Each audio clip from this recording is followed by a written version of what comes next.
My name is Adrian and welcome to ALD's first tutorial on ARC 100. Today we'll be covering assignment 1, specifically part B1. This is the furniture drawing at 1 to 10 scale, including plan, right view, front view, etc.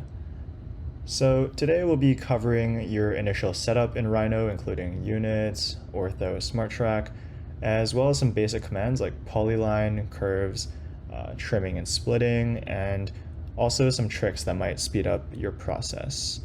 And after that, we'll be covering how to export out of Rhino with the correct scale, setting up your paper size, and export settings to take into Illustrator, where we'll be covering some line weights and basic hatching graphics. So let's jump into it. So here is, we're in Rhino right now. My Rhino viewport is in black, but you can set it to whatever you want in the preferences, but we're actually going to start outside of Rhino. So first we'll be working with this piece of IKEA furniture that I found online, and it comes with a set of dimensions. So when you're selecting your piece of furniture, make sure that it's actually measurable for one, and also when you're measuring it, make sure you're very methodical about it. We're working in 2D, and it might not be easy to actually draw your piece of furniture, so complex curves could be an issue. Just like make sure you get pretty much every dimension of your piece of furniture. So IKEA is actually not too specific with this one, so you see these kind of indented areas in the handles, they're not labeled at all. So make it easy for yourself, and just completely measure your piece of furniture, and it'll go a long way in terms of making the drawing easier. So it'll be good if you actually have this on a notepad, because we'll actually be referencing it the entire time when we're drawing. So jumping into Rhino, we'll be working in top view. Believe this assignment is only to be done in 2D, and to be frank, there's no reason to really do it in 3D, so we're just going to stick with top view. And if you do need to jump back to the regular viewport, just hit the button right here. Takes you back to the 4 windows. But today, like I said, we're just sticking in top view. So the first command that we'll actually use is one that you probably wouldn't expect. This is a command called picture, and that'll open up your downloads or whatever, and you can actually insert an image into your Rhino canvas. So we'll start off with that. So we'll just insert our reference right here. It's good, it's in Rhino, we can work with it, and that has been put into the default layer. So we kind of started off with all of these initial layers here. We'll deal with that later though.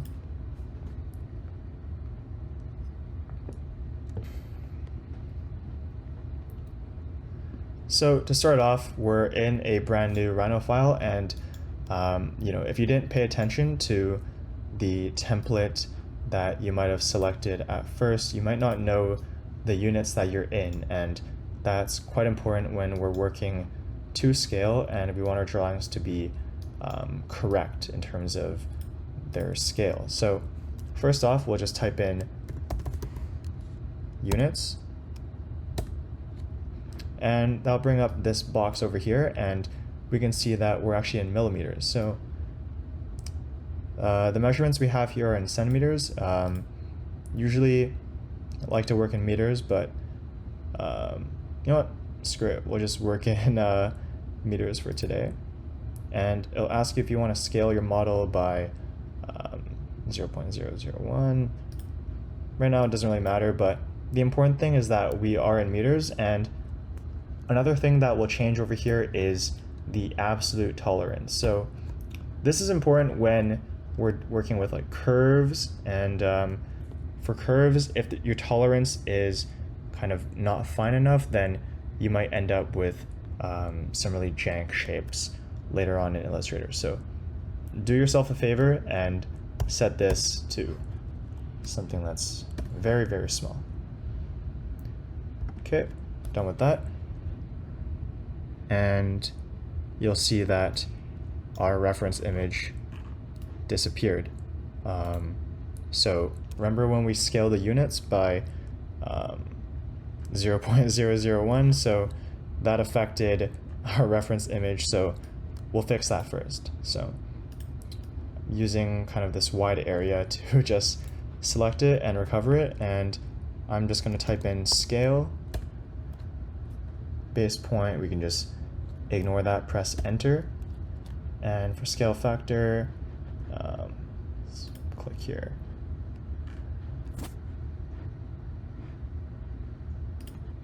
Oh, okay. We'll just scale this by 1,000. Bring it back to what it used to be. All right, so we have that back, and yeah. So your initial setup, you'll notice that we have kind of these settings up top, and these are actually quite important when we're working in Rhino. So grid snap essentially lets you snap onto the grid, so you'll see how the cursor is kind of following the path of the grid, and this lets you get increments essentially when you're drawing with lines. So I'm just going to switch to my white layer here so we can see clearly. You'll notice that it'll snap to the grid, and that's really useful when, say, you want to have something that's 10 meters long, 10 squares, 10 meters.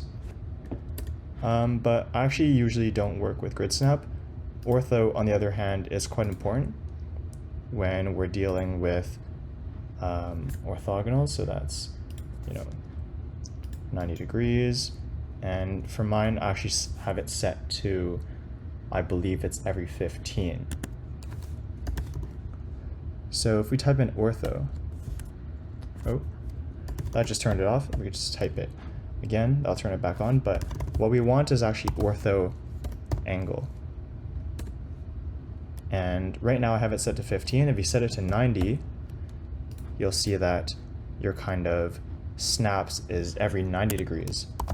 I just find that setting it to every 15 really helps with getting a pretty full range of motion, so see what that does right there. And these other ones will planar, smart track, planar doesn't really matter here, just leave it on. Smart track essentially allows you to continue the path of your line. So if you have, let's say, this really weird angle and you want to continue it, if you have smart track on, then I'll say, hey, we know that you're on this path, and we'll just continue along it. If you don't have it on, let's just say ortho is off. If you don't have it on, then you really don't know where you're going. You can't really continue this line. If you have smart track on, boom, you just continue this line, and that's really helpful a lot of the times. So the command that you saw me using there is polyline, so that's this one right here, polyline, and that'll just let you create a continuous line with points, and you'll find that essentially just connects all the dots, and that's going to be the main tool that we'll be using. And there's also the curved line over here, right next to it, and that will create a much smoother curve with these control points. And there's also instances where we'll use this command as well. Let's get rid of that. All right, so let's get started. So going off of our reference, we'll be doing the plan of this piece of furniture, this cabinet to start, and we see that the top is 102 centimeters by 50, so we will actually use the rectangle. So this come here. You can also type rectangle, and we'll just type 1.02 for 102 centimeters, and we'll just type 0.5 for the width.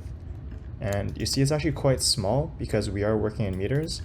So what we'll do is actually take this, type in scale, and we'll actually scale this down.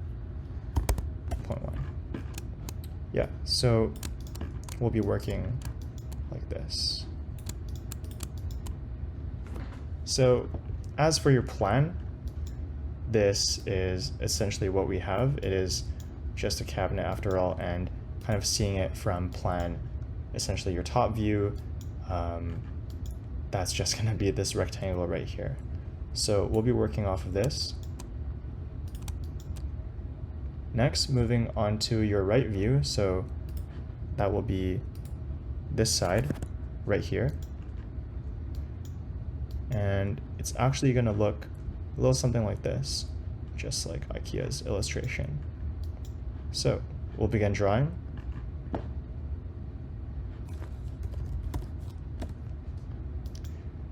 Now, the way that this assignment is set up is that they really want to encourage kind of imagining these different views being projected from plan. And you'll see how all of the different angles correlate. So if we want to depict the right elevation, we can essentially just project off of the 50 centimeter dimension over here, and we can start drawing like this.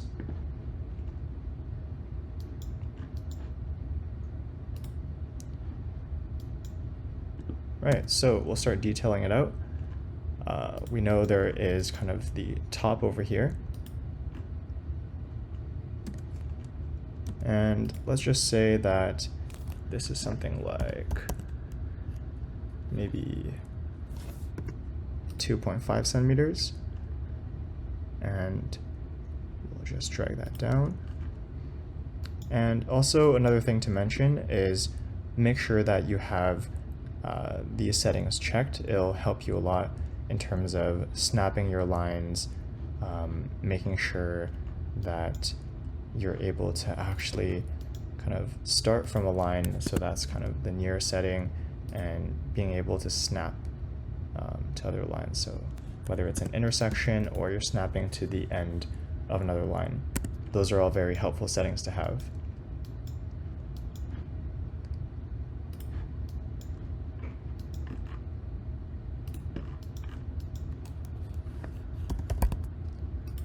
Just going to continue drawing out our furniture, going off of the dimensions that we have, at least as much as possible.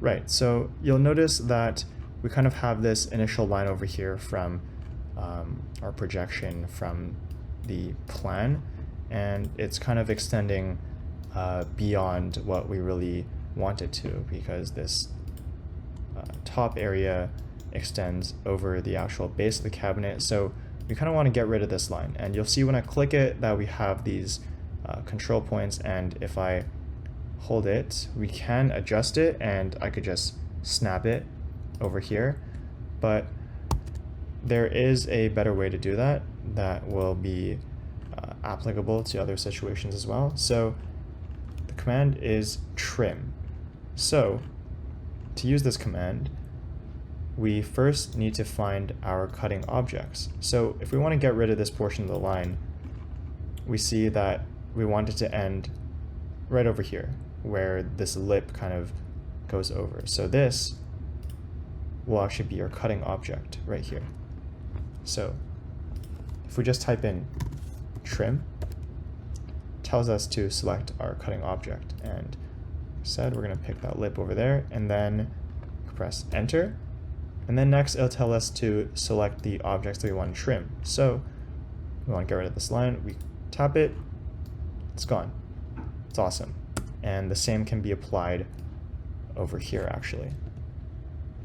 So if we want to kind of get rid of these corners over here, you can do the same, but first we'll just have this lip as well.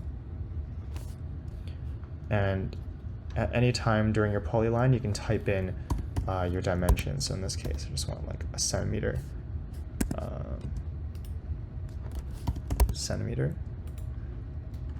And we can just bring that down like that.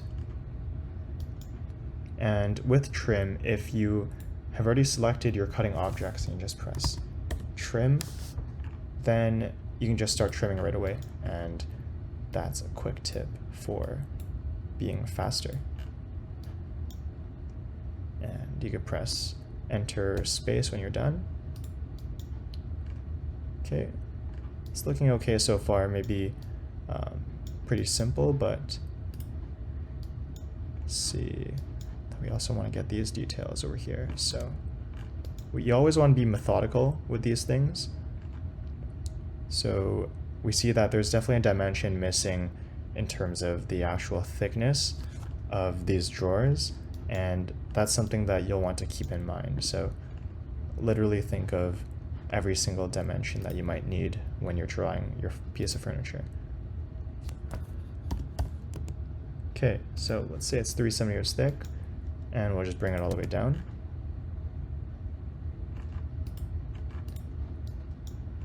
We also notice that there's kind of this lip down here along with the feet. So let's just say that that kind of secondary lip is, let's say, yeah, 20 centimeters from the bottom. So I'm just measuring from the bottom there using the snaps, and it's going to cut a line like that. And it looks like it is slightly thinner than the cabinet top. So again, we'll snap to this line. And we'll use 2 centimeters. And we'll just drag this all the way out. And the reason why I'm dragging this all the way out is that we can always trim and remove, but adding additional lines kind of makes things messy, and you'd have to join lines at that point, and could be very tedious. But like I mentioned, if you do want to extend a line, you can always take the control point and you can either drag it with your mouse, or you can use the gumball over here to kind of extend it in orthogonal directions, or alternatively take another polyline. Now these are 2 separate lines, but if you use the command join, select them, they'll just turn into one line, and you get to keep this control point as well. Yeah, so continuing with this,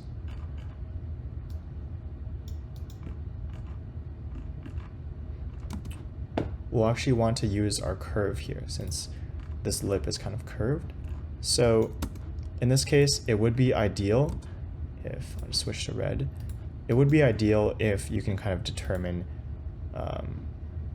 this dimension over here so that you know how far this lip is extending, and in turn you can kind of determine the shape of the curve.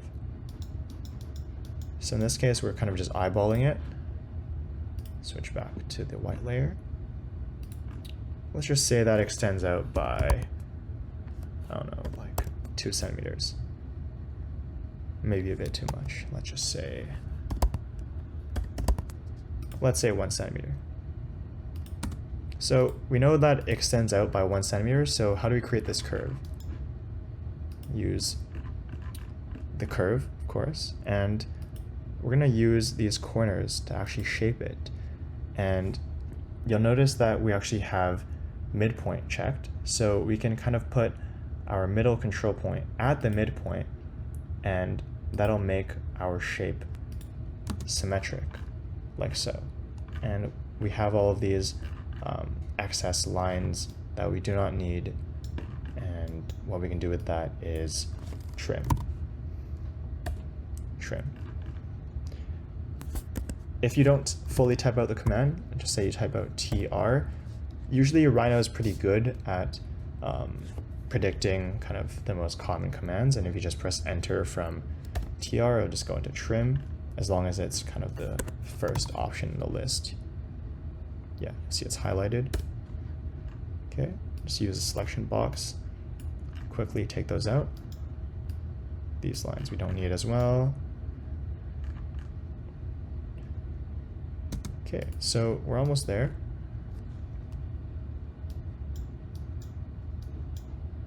Next up, just be the doors. Just quickly do those. Just eyeball them.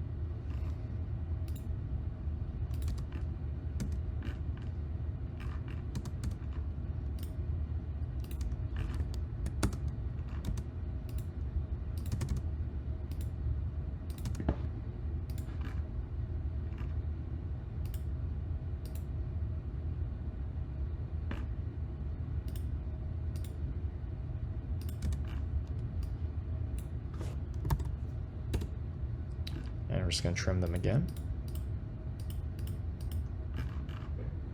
Get those lines out.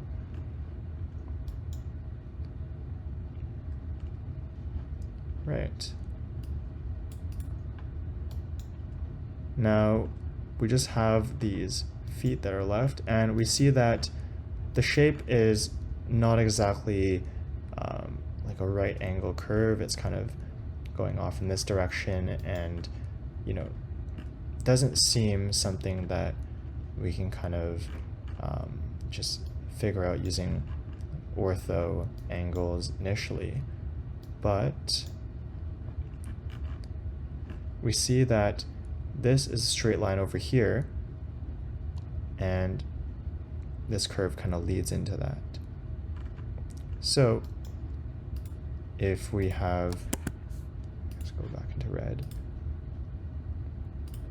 If we have these dimensions over here, and let's say that we can kind of figure out this angle.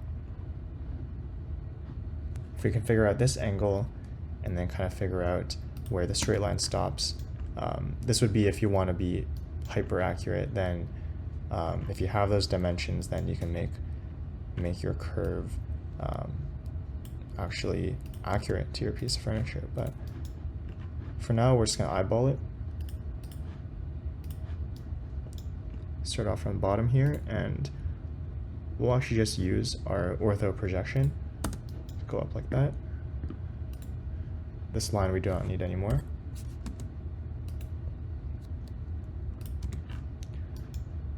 Now you see that I've extended these lines quite far. Again, that's just in case we do need it, but if we have this dimension for here, then we know how low this will go. So let's say that just 5 centimeters down from that lip.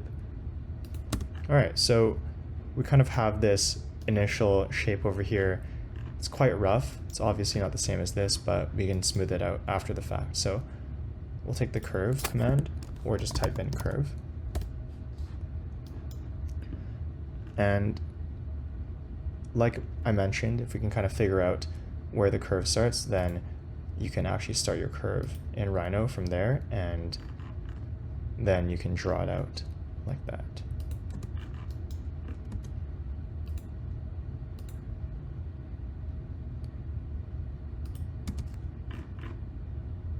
And especially when you're working with curves, make sure that they are snapped properly. So you see this one, the control point is on this other polyline, and that'll make sure that our geometry is nice and clean.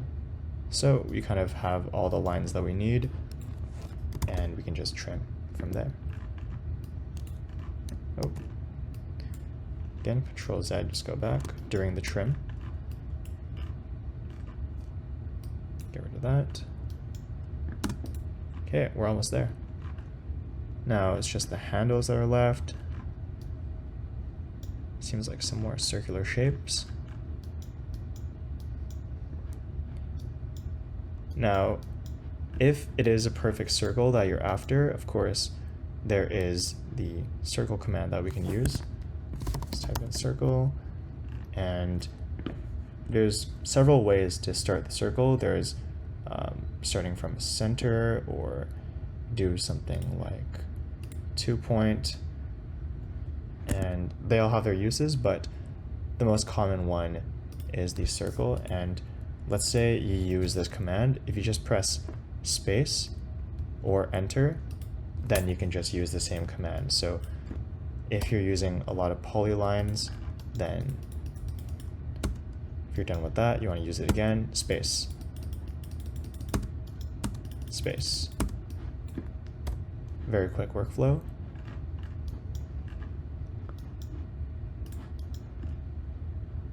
Now for this handle, it seems like, or this one down here, it's kind of like a semicircle, and we can just do that. And we can trim away this other half. And that's kind of a perfect semicircle compared to this kind of deformed circle that we made from this curve. So definitely know when to use these different commands for whatever shape you might have.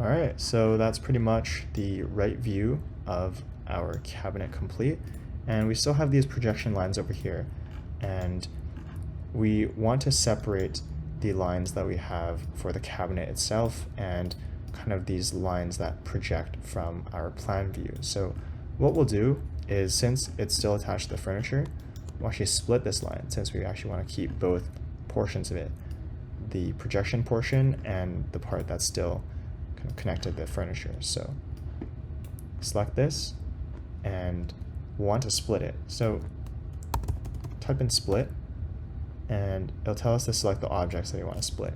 So I want to split these ones, and press enter, and then select the cutting objects, similar to trim. So we'll actually use this line to cut, and what that should do is separate these two lines from that line right there. And we can actually move this to another layer. So we'll move it to layer 1, make it red. So right click, change layer, and there we go. That's layer hierarchy there. Okay, moving on, was go into the section. This one's a lot more complex, but pretty much the same principles overall. And one thing that we'll notice is that from the front elevation, that this piece of furniture is completely symmetrical. Now, how can we leverage that? How can we leverage it being symmetrical and there being a lot of repetition? Rhino has a lot of commands and can really help us to take advantage of that. So first, we'll notice that number 1, yes, it is symmetrical, and there's some repeated elements like these indented portions and also the handles. So maybe we'll actually start by creating these indented portions, and because there's kind of no dimensions listed here, we'll just start off by quickly determining the overall scale or shape of the cabinet. So again, we'll just project some lines out from here. We'll go into layer 5 again. And start off with the top, and you'll see at the bottom right that we have 1.02, so that's 1.02 meters, and that's the same as the 102 centimeters that we have measured for our cabinet. Okay, so we have this top over here, and perhaps the most important thing is to be consistent with all of your projections. So of course this is a repeated object, and we'll have the same thickness that we do over here as over here as well, since it's the same cabinet top. So it's 2.5 centimeters.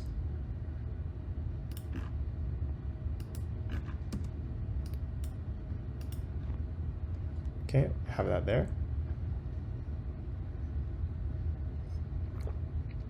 And we'll also keep the outer lip consistent as well. So if we didn't have the same thickness here as over here, then, you know, we essentially wouldn't be drawing the same piece of furniture. So it's really important to remain consistent over there.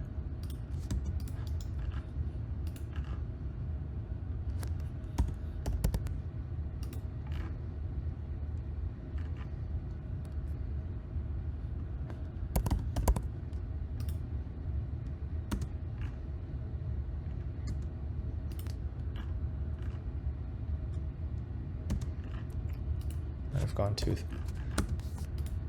thin over there. Do 2 centimeters. 101 centimeters.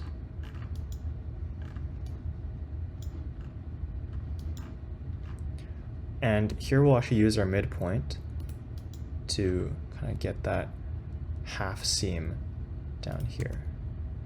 And this is pretty much kind of the ground level. That's where our cabinet ends, and we'll just mark that over here. So essentially our cabinet here would be split into these two halves. It's this half right here and this one right here. So what if we can draw this half of the cabinet and then simply reflect it across this line, and that'll save us all of the effort of drawing all of this manually. And furthermore, we see that these 4 boxes are all repeated. We can actually just draw one of them and then duplicate them across. So that's kind of the best way to approach this and to save time. So that's what we'll do. First, we'll want to determine how big one of these boxes are. So let's take this reference down here. Let's just say that this portion goes down by maybe 5 centimeters. Just drag that across. And from either side, it is also 5 centimeters. Take that down.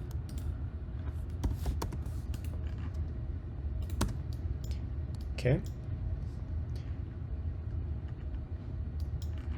And remember, we need to stay consistent, so we'll use the same dimension that we have over here. That's 18 centimeters from the bottom. Drag that across. And then we have our lip, which was 2 centimeters. Drag that across as well. And we don't need to worry about the cleanliness of our lines right now. We can clean that up later. And kind of the more that we have, you know, we can use the selection box to kind of mass trim all of these lines. So don't worry about it at this stage. We just kind of need the functional lines to kind of create the forms that we want. So that is our lip over here, and I believe it went out by 1.5 centimeters. Let's take that down like that. and we use the curve command to create this shape right here. Using the, see, we used the midpoint earlier to get that control point, but obviously we overextended the line, so what we'll have to do to get that midpoint is to actually trim it. So we'll trim that. Then we have our midpoint. Use it for our lip over there. What's this? Okay. That might have been 1 centimeter. So let's say we made a mistake like that, and we kind of extend it out by an extra 0.5 centimeter. So take this line, use the gumball, and if we just click this arrow, we can actually move it. We can actually move it along the x-axis. So we actually just want to move it to the left by 0.5 centimeter, just like that. And we don't need to worry about this kind of line going overboard. We can clean that up later, but all we need for that is to create this shape right here.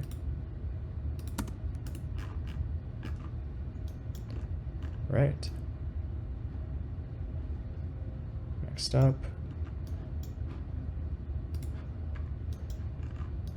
want to use the same dimension that we have from over here.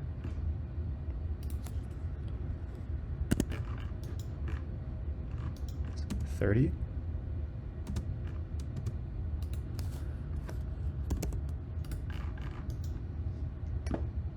Might have been a bit off, but we'll just stick with it. And here, that was 0.28. 0.28. I'll drag this across as well. Yeah, this proportion was definitely off to begin with, but you know, maybe we'll fix that real quick actually. So this down by, say, 5 centimeters, right? And maybe we'll move this down by 2.5.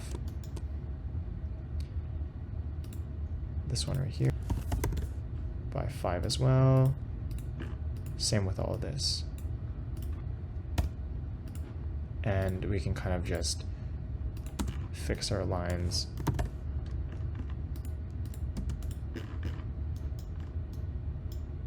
Maybe not exactly like what's illustrated, but it's close enough, and we'll just make the same changes over here.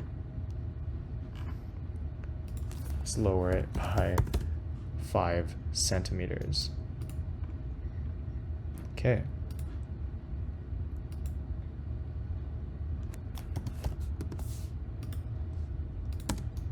Right, so we kind of have this bracket region over here that correlates to this, and it looks like, right, so we want to kind of get this midline to finalize the size of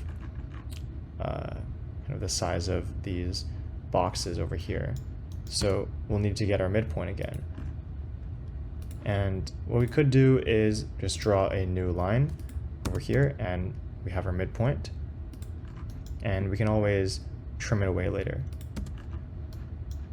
And it looks like it has the same dimension as the others. So that's 5 in total, and just go 2.5 across.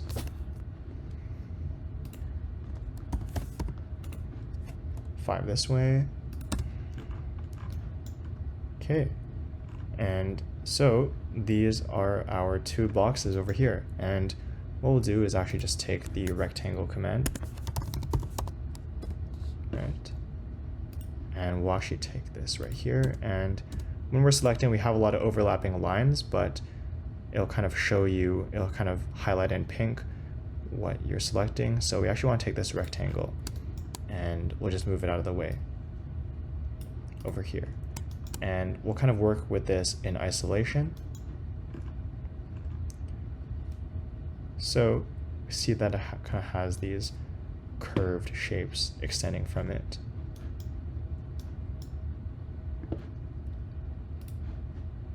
Now, if we can kind of determine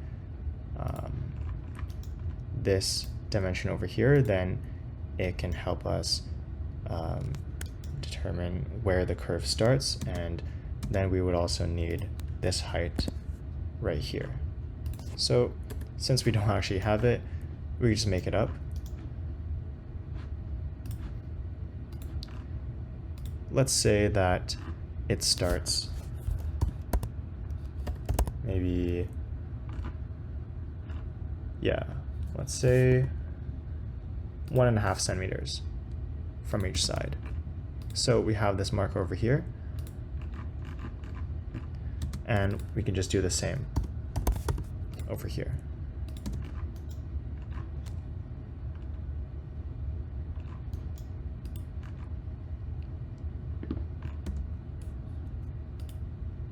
Now again, since this is a symmetrical box and all of these markers would be symmetrical, we can actually start to use the mirror command to quicken our process. So we use the mirror command, select this object to mirror it, press enter, and it wants us to select the mirror plane. So going from the midpoint, if we go down like that, you see that it's essentially reflected or mirrored across this line. So that gets us the same marker on the other side. And we could do the same with this. Again, utilizing the midpoint to use the exact middle to get the same distance from the edge. Very simple. And let's say that it extends out by maybe just 1 centimeter.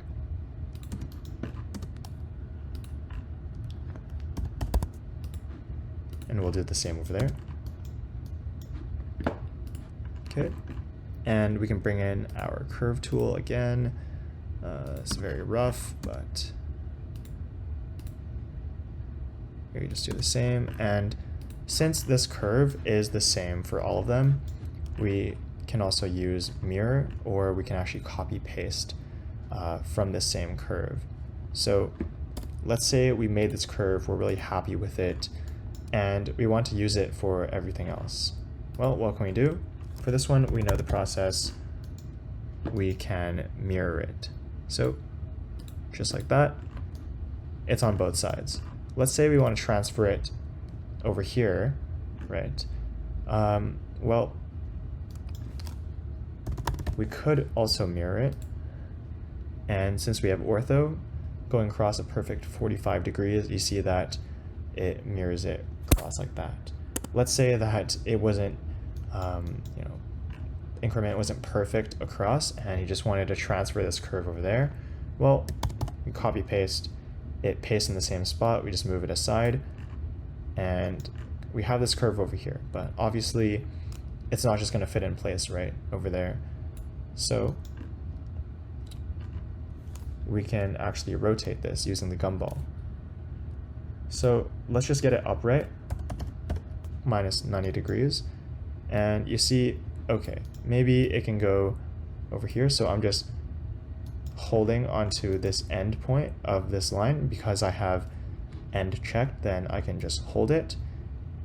From the end point, I can drag it to wherever I want. So I can snap the end point to this line or this intersection right here.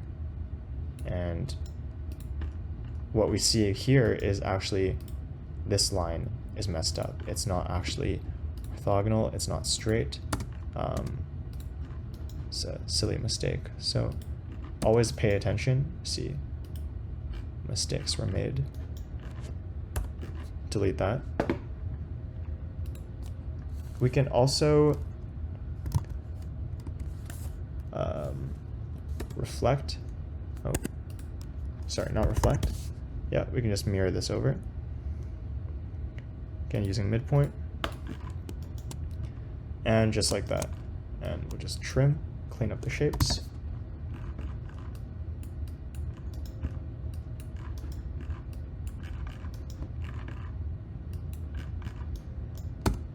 All right, and we kind of have the short side and the long side here, and you know the drill. Select all of these. First, we'll just join them for ease, and then we can mirror them just like so.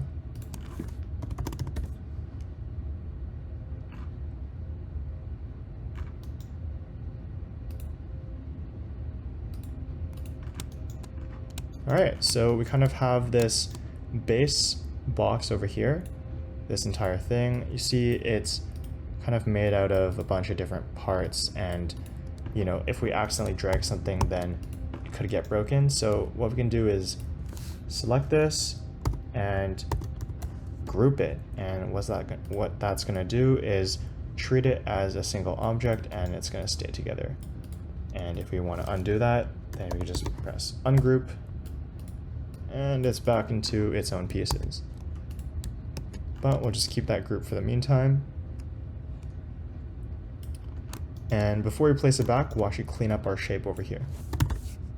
So we'll just trim.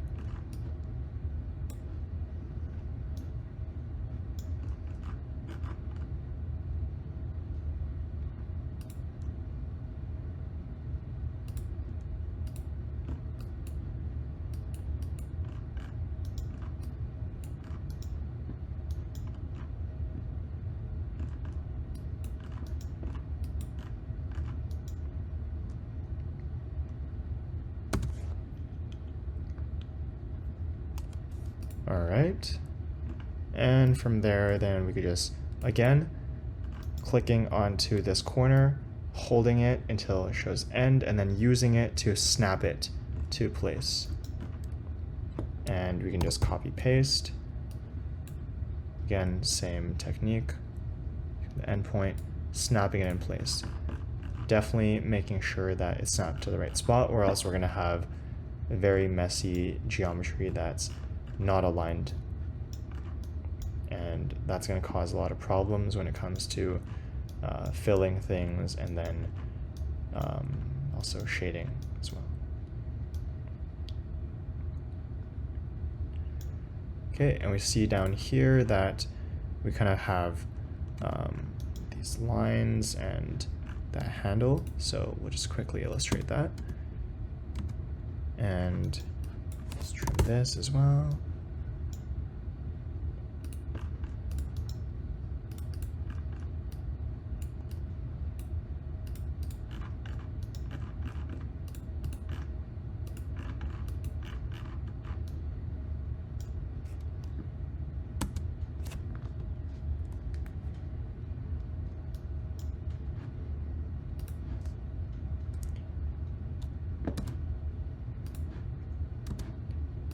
Okay, and using this midpoint, you can kind of interpolate where that center circle is going, and we're using the circle command. And let's just say it is, the radius is 1 centimeter. And we also have those lines over there. We'll just eyeball them.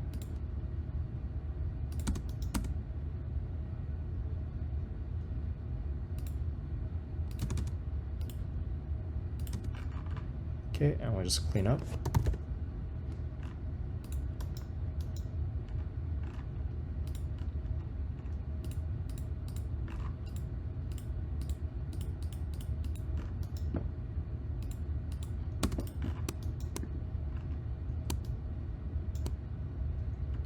And remember that we're kind of setting this up so that we can mirror it across this axis, and we know that these lines actually continue, so we'll just fill that in as well.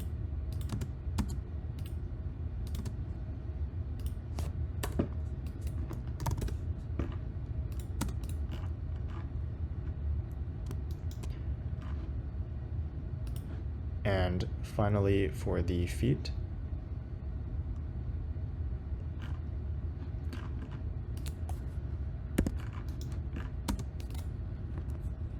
have 4.5 centimeters there, and we just used our ortho, and I believe that was, yeah, 5 centimeters down from this lip. So 5 centimeters, just like that. Same as before, our basic shape, and don't have dimensions for this, but we'll just eyeball it. And again, clean up. So that is pretty much 1/2 of our cabinet. Actually, there's a small detail here where we see that it actually tapers down, but that's actually something that we can do after the fact, or we could do it now. Could just drag that down, same effect, but we see it actually curves in smooth. If we did this and then mirrored it, it would end up with a sharp corner. So let's keep it as is and make sure that everything else is cleaned like that. Okay, so this entire portion here, we're ready to mirror it.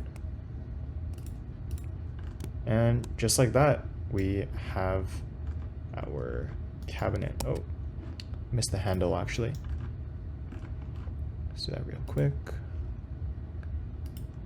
Again, you'll want to be accurate with this, so what I would do is kind of measure the distance down.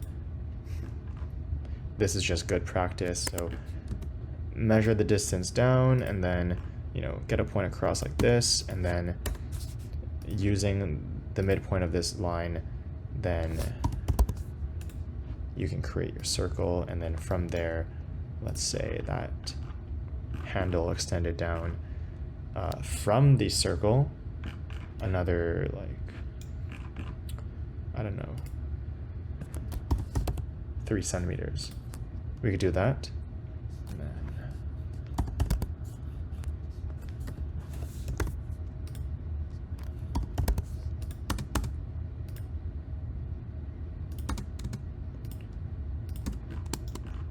yeah.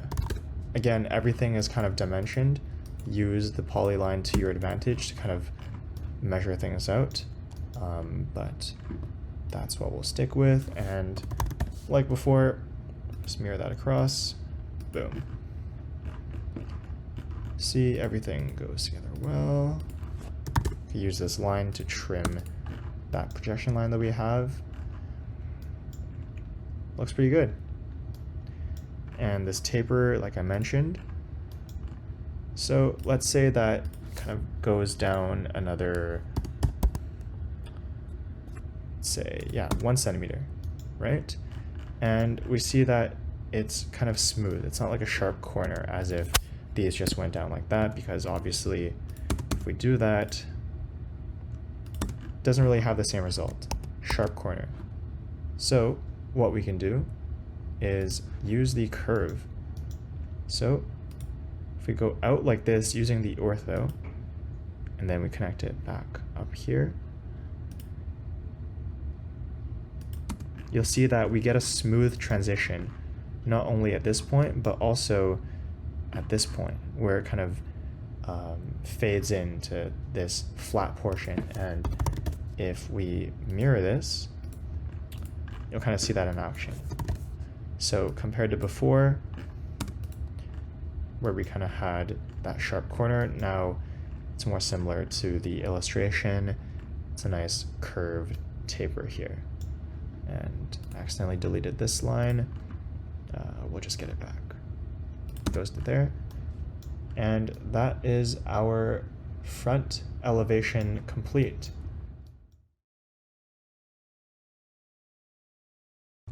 Moving on to your sections, that's going to fill in kind of these 2 slots of the quote, like, plus sign that we have over here, the plus orientation.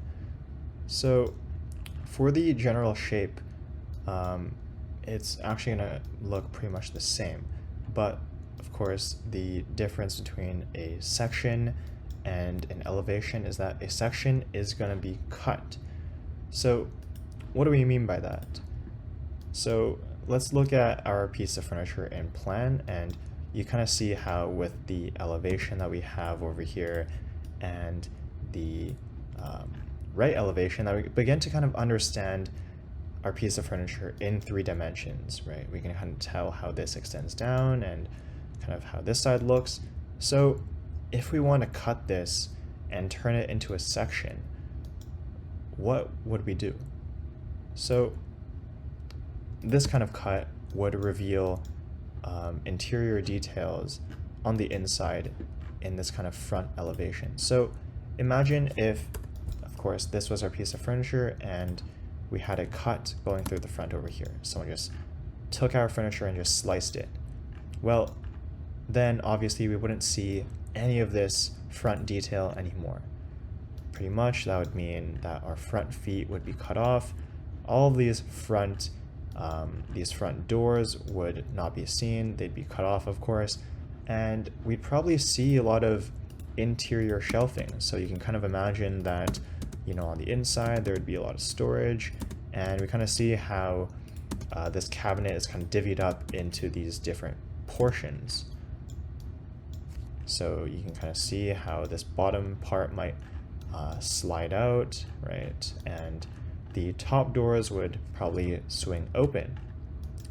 So that's kind of the point of section, to kind of show the inside details by cutting an object that might not necessarily be openable, and essentially open it so that we can begin to understand it in its entirety. So actually, to start off, for most of you, if you cut your furniture, the profile should generally be the same. So what we'll do is actually select our elevation over here.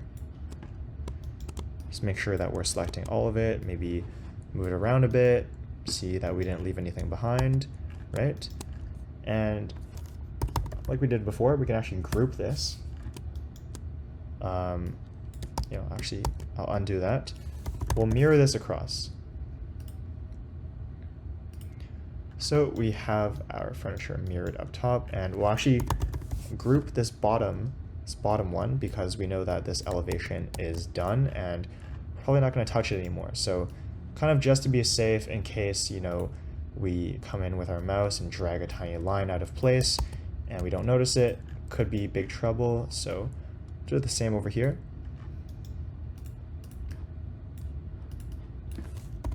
Mirror this across, including the projection lines, again using midpoint. Right, we're reflecting across the midpoint, and yeah, there we go. And that's kind of a good setup for us. And like we did before, we'll just group this, keep it all in one. Oh, you see that we actually had a duplicate line there. And for the most part, that is harmless. But there are instances where you're going to want to remove your duplicate lines and say, hey, like, it looks pretty much the same. How do I see that, right? Rhino helps us out there. So there's this command called cell dupe. Cell duplicates, select duplicates, essentially. And what it does is just scan your entire Rhino file for duplicate geometry, and look what it found. All of this, and we can just delete it. That's great. Alright, so let's continue working in our section. So we'll actually just keep these projection lines. It really helps to align our geometry. Now, for this, we can probably just remove all of the detail that we have. So like I mentioned, the profile likely stays the same. So you'll also notice that if we kind of just select this, that it might delete kind of some of, like if we deleted that, then it's gonna kind of delete the side bits here. So alternatively, compared to deleting entire polylines, we could also just trim the details from this. So just like that.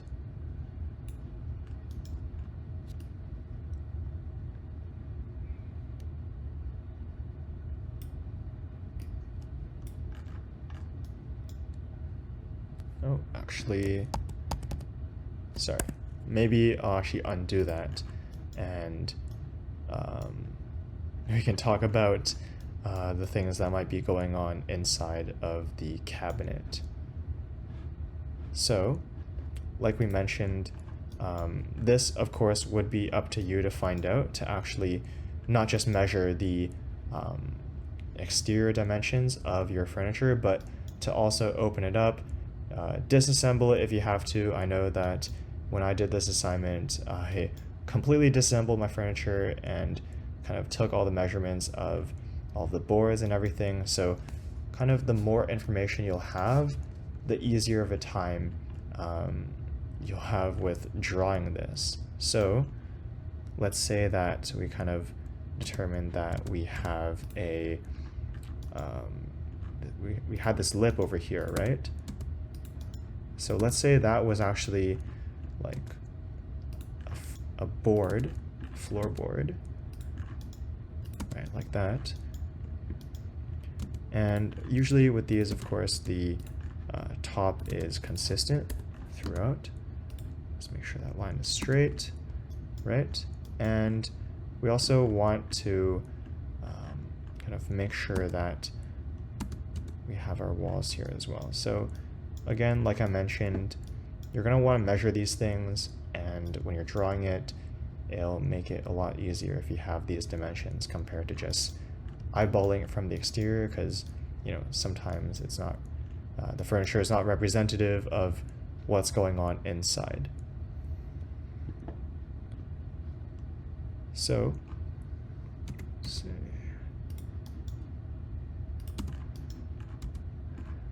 This is, of course, completely made up because I don't have any information about this piece of furniture, but perhaps your section could look a little something like this.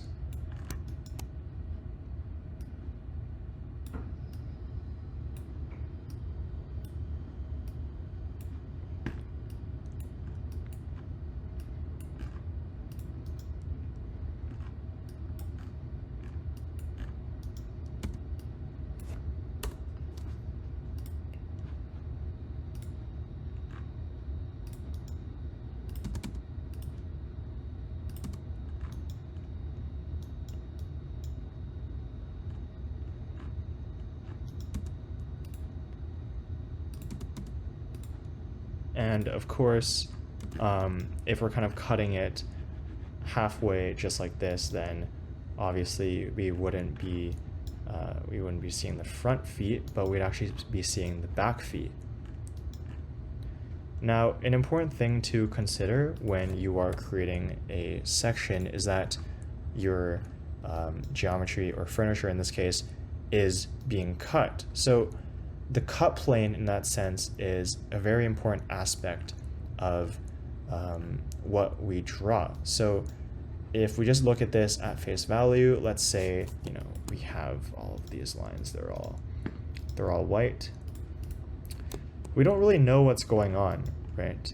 So no one really knows that this is cut. As far as I'm concerned, this could just be an exposed bookcase, right? But we need to create hierarchy, and this is going to be important, especially later on when we're dealing with kind of graphics, fills, and hatches. We really want to show our kind of section plane, like our cutting plane. So we need to use layers for that. So we see that kind of if you're cutting here, this would be in the cut plane. All of this would be in the cut plane except for the feet. Like we mentioned before, the feet are the back feet of the cabinet at this point. So that means everything else is part of the cut plane. So maybe just for the sake of organization and kind of to set yourself up later on, I'm just using command, or it could be option for you to kind of deselect those lines. We're going to move these to the blue layer, and that way we kind of know that these portions are part of the cut plane, and this actually should be added to that selection as well. But you see that this line is actually connected. This line is connected. So how can we kind of just extract this line here? Well, we can use a command called explode, and that will explode this polyline into its individual line segments. So that line right there, and that line, and that will allow us, again, we'll do the same over here. And that will allow us to separate it so that we can turn those blue. And let's clean up. An important part about your cut plane is that there shouldn't be any gaps here. If something is cut, it's part of the same plane and it should be treated as such. So we actually want to connect all of these. Again, even if they are like physically separate pieces, they are all part of the same cutting plane in the end, and we're really gonna want to show that in our drawing. So that's why we're erasing these lines here. And that is essentially how you would want to draw a section of your cabinet. So kind of see over here. Again, if this was our section line, we see it in elevation, just front elevation, and section, as if it was cut over here. And this would actually be helpful to include in your actual submission, but you would probably want to actually show where you are cutting. So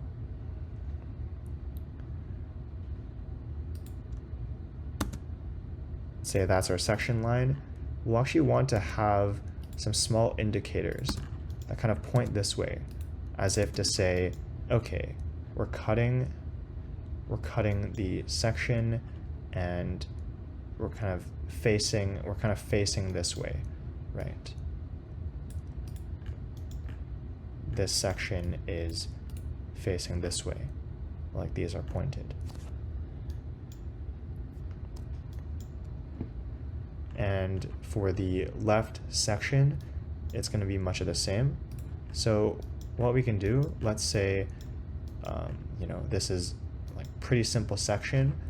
You want to just transfer these dimensions. So we just take that, extend that. Again, all of these, we can just extend it.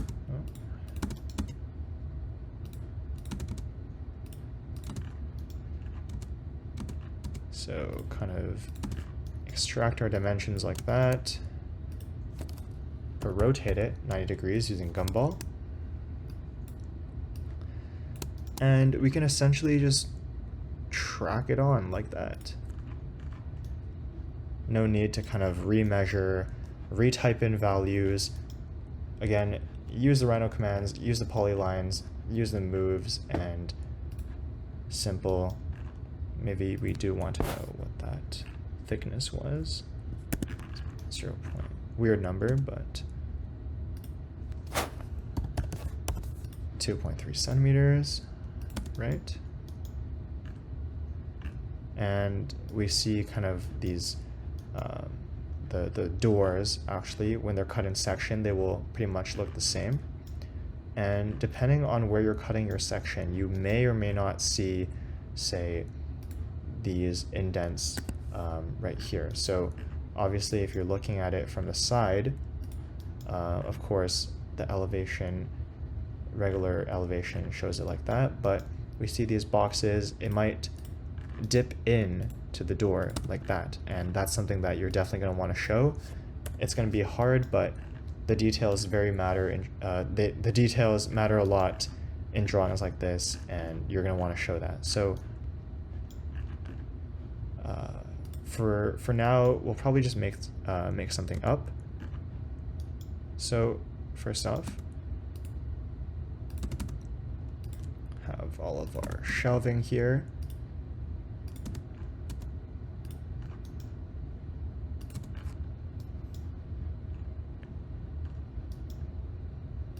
Right? And maybe we'll actually just split this. Oh.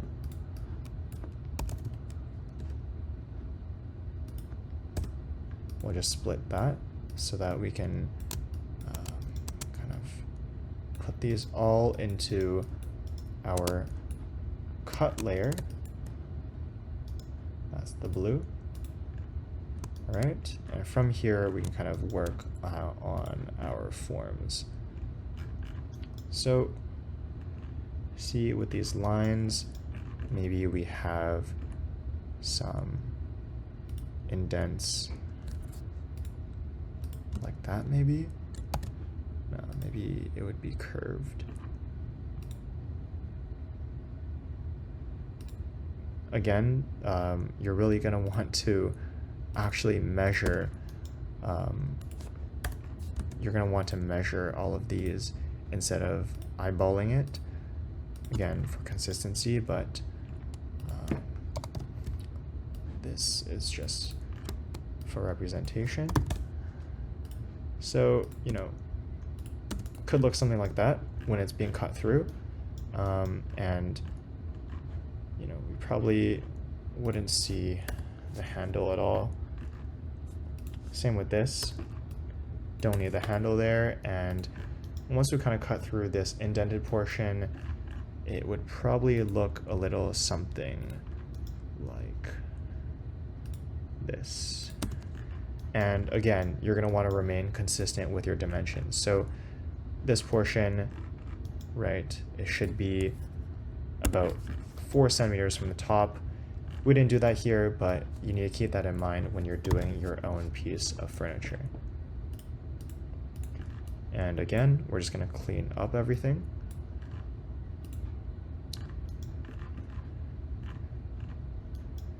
And in this case, something that we want to pay attention to is that we have our door over here, and for this section, let's say we're cutting it maybe like that, then of course we'd be seeing the insides, including things like the door hinges. So those are not being cut, but they're kind of way in the back over here. And that's something that we're going to want to show as well. Maybe it doesn't look something like this, but you know, they would be visible for sure. And those are things that we want to be mindful of. And like we mentioned, this piece is, or this piece down here is kind of a drawer, and that's going to be sliding in and out.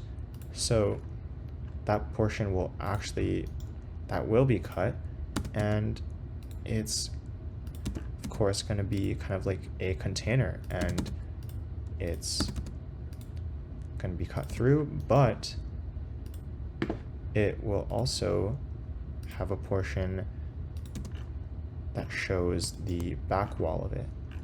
So if we kind of imagine, it's going to split this.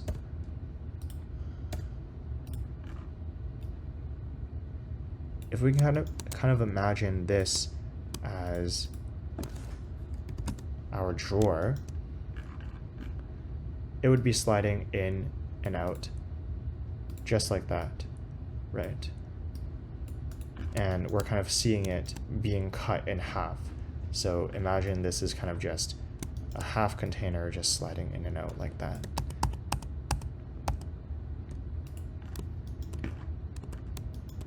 And you definitely need to be mindful of what's being cut through, what's part of the cutting plane, and what's not, kind of like this back wall back here. And with these doors, in most cases, they're not going to be kind of snug and uptight to these other pieces, so you're always going to want to have a gap with these things.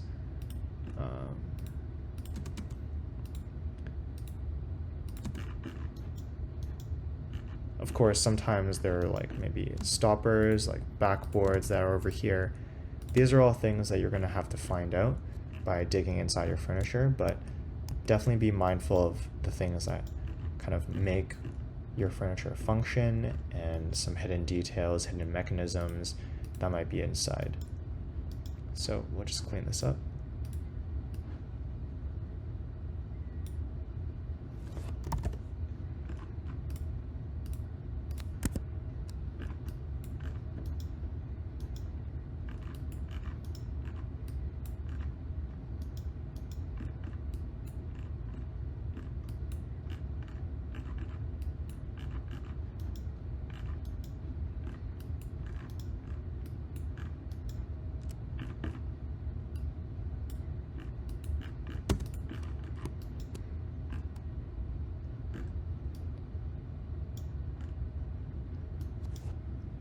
right, so this is kind of a pretty rough section, in my opinion, but you get the basic principles, and it's definitely important to consider what is being cut through and what is not, what details are kind of off in the back, and what things are actually being cut at this plane and that you need to show to be in the cut plane.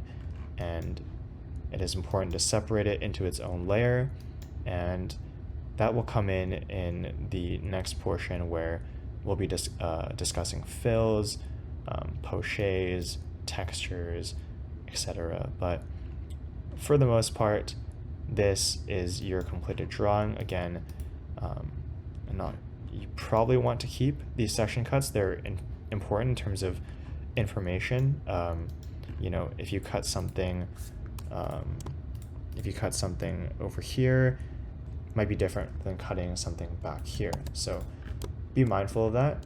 And in terms of these projections, it's kind of up to you how far you want to put them.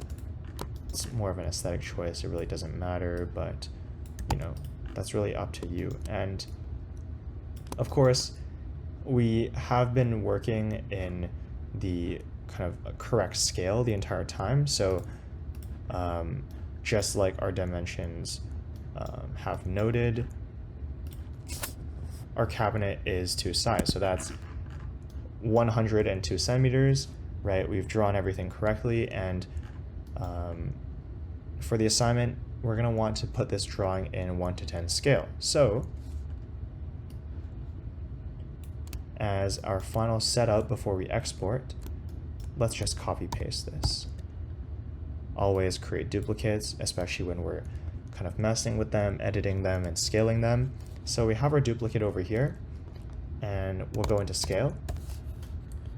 Base point, if you just press enter, then I'll just treat it as the center of the object, and 1 to 10. So you can either type in 1/10, which is my preferred method, or you can just type in 0.1, same thing, but you know, if you have things like 1/300, maybe you just don't want to do the math, you know, not going to get an answer, just do 1/10, done. That is our scaled drawing, essentially.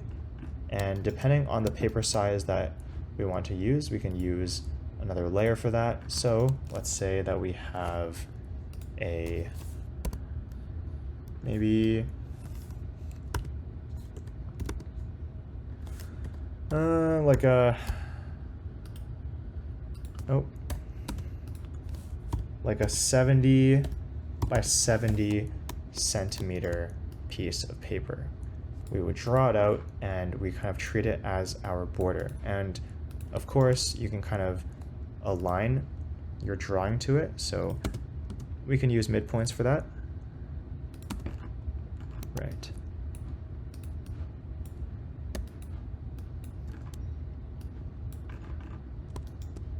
We can also set some midpoints over here.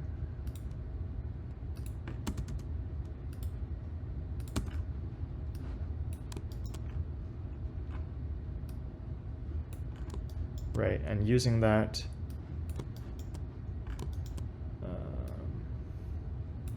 and turn off gumball for this so that we can actually select this. Let's get it perfectly middle. You can also check the center tab over here, and you could